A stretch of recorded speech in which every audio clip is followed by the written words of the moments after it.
Hello, you guys. Welcome to this week's Wellness Wednesday. Today, I wanted to talk to you a little bit about how to successfully start.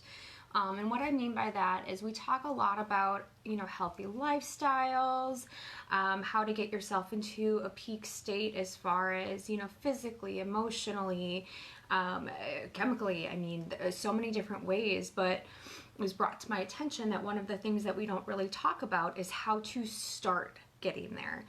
It's a lot easier once you're in the rhythm of it, but how to start getting yourself into that state is honestly one of the hardest parts.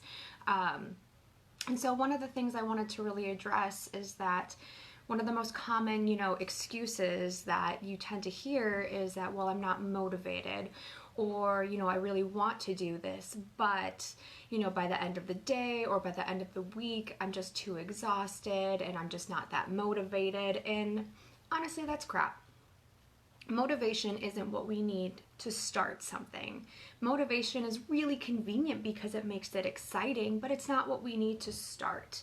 What we truly need to start something is to start with steps, with small steps. If we know that our goal is Z, we need to break down all the different steps and plan how to get there. And so, most, big or people who succeed with these big goals don't go from A to Z in one fell swoop. They break it down.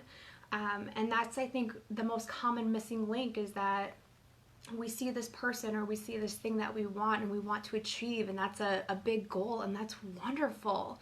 But we don't see all of those steps that it took to get there. And so, say your goal is to get in better shape or to put on more muscle or to lose weight or, whatever that is.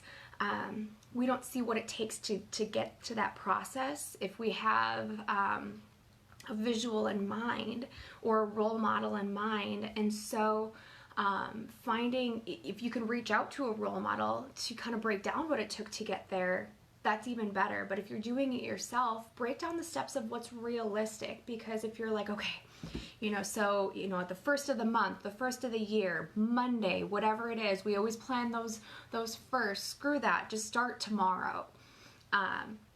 There's no reason to wait to start unless you're planning and preparing. Just start. Whatever that is, plan to figure out what's going to get you there and start small. You don't have to do everything at once. We don't have to say, okay, starting this day, I'm going to change everything, because we're not going to be successful. You might feel that excitement and that initial motivation, which is just an emotional state of excitement. But that's the temporary thing. That's not a long-term thing. The long term is the plan. And the long term is that stability and the practicality of the plan.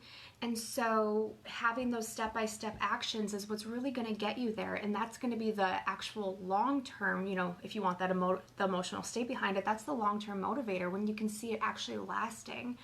So, for example, one of my favorite things that I heard was, if you want to learn how to wake up early in the morning without sleeping through your alarm, which is something that I struggle with. I'm sure a lot of people out there struggle with.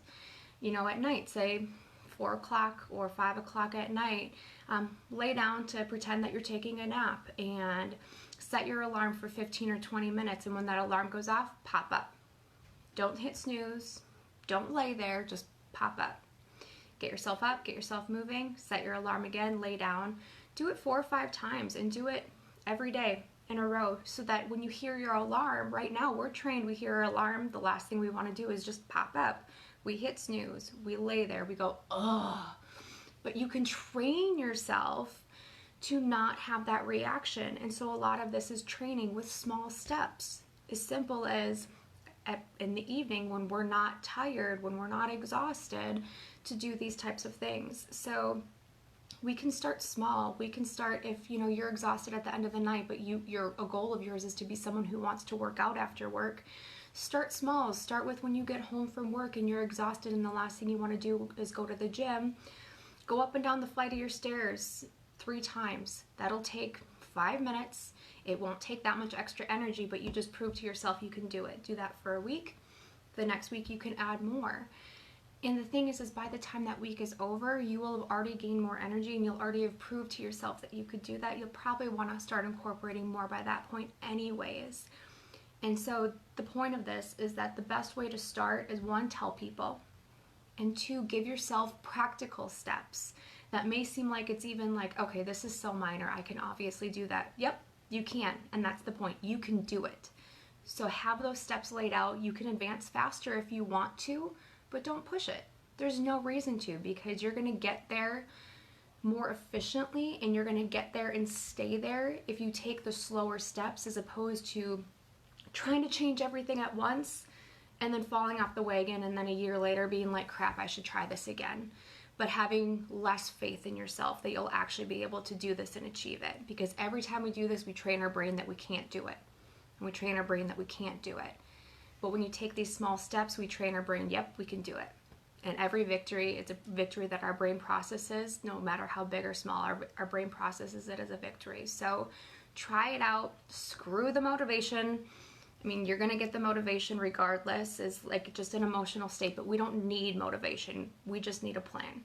So try it and let me know how it goes. Hope you guys have a great week. Bye.